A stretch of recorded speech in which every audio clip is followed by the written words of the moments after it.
Phanteks has just released the first look at their latest addition to the Evolv Shift family of cases, and it's definitely different. Let's look at their preview video and break it down. Who does he think he is? I just told you who I thought I was. Ollie Oxen. I just told you. That's who I think I am.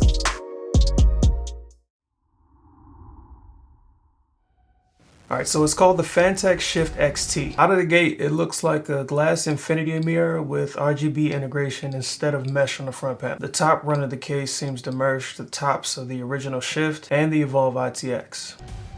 Alright, here they're giving you the first look at the modular feature of the case with a more narrow view of the front panel RGB versus the opening shot. So they're giving us the 2.5mm anodized aluminum outer shell with the ventilated top panel along with the mesh dust filter side panels. Now I've always enjoyed the aluminum mesh filters as opposed to the dust filter inserts. My main rig is a P500A and having to wipe the front every few weeks gets old pretty fast, but I'll get to airflow in a minute. So now we're seeing how the inner chassis and the outer shell are fixed to each other, and there appear to be tracks designed into the bottom of the inner chassis that are held in place with a screw and a bolt head to lock. Now it slides forward about 10 or 15 millimeters, and the inner chassis can lift upwards from the shell to show the interior. We also get a look at the GPU slot that sits over top of the AC power socket extension that's going to run through the bottom of the case to the power supply. Alright, so this is one of the defining features of the case.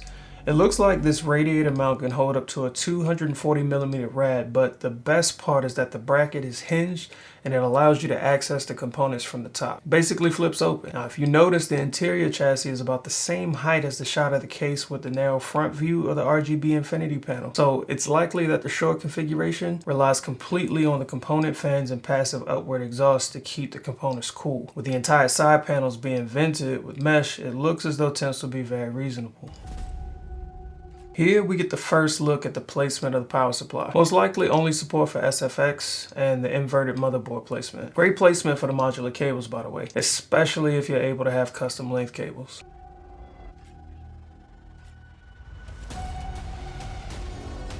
Alright, so I was wondering why the bottom front panel was attached to the interior chassis, and in addition to the fact that the height change of the case is dependent on the top and not the bottom, they've integrated the power button here. Very nondescript, very subtle. Also appears to be no power indicator LED as they've done before. Very nice, very nice.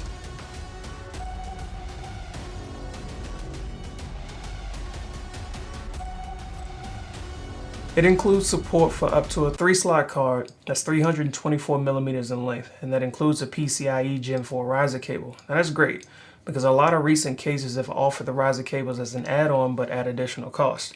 But to have it included standard is great, however, you will definitely see that reflected in the price.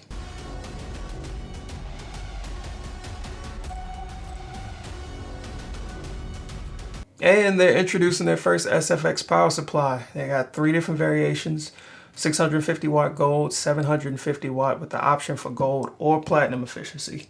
And considering their power supplies up until now have been serving up to 1200 watts for dual systems, it's great to see a bit of diversity in the product stack.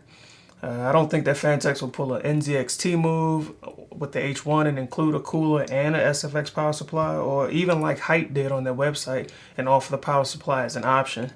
Only because Phanteks' website doesn't directly sell to consumers, and the overall cost would be a bit prohibitive for an already premium case.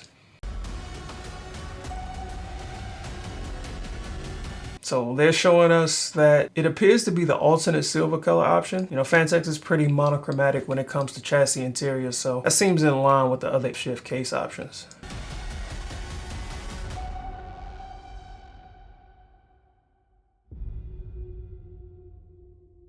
Alright, so everything I'm about to say here is purely speculative. I think the mesh panels will likely keep the GPU cool if it's kept in the tallest configuration. That provides the least amount of resistance with pulling in cool air and exhausting the top fans that would inevitably be placed in the tallest configuration. The middle would naturally be less performative with the smallest configuration being the hottest. I say that because while the exterior cage looks great, anytime that there's an obstruction between the air source and the component trying to pull or push that air in the resistance, it has a negative effect on the amount of air that's able to be moved. In the shortest configuration, there may be warmer temps for the internal components versus the tallest, but none of that seems to be a negative against the case, but rather just an observation. Now, on the price.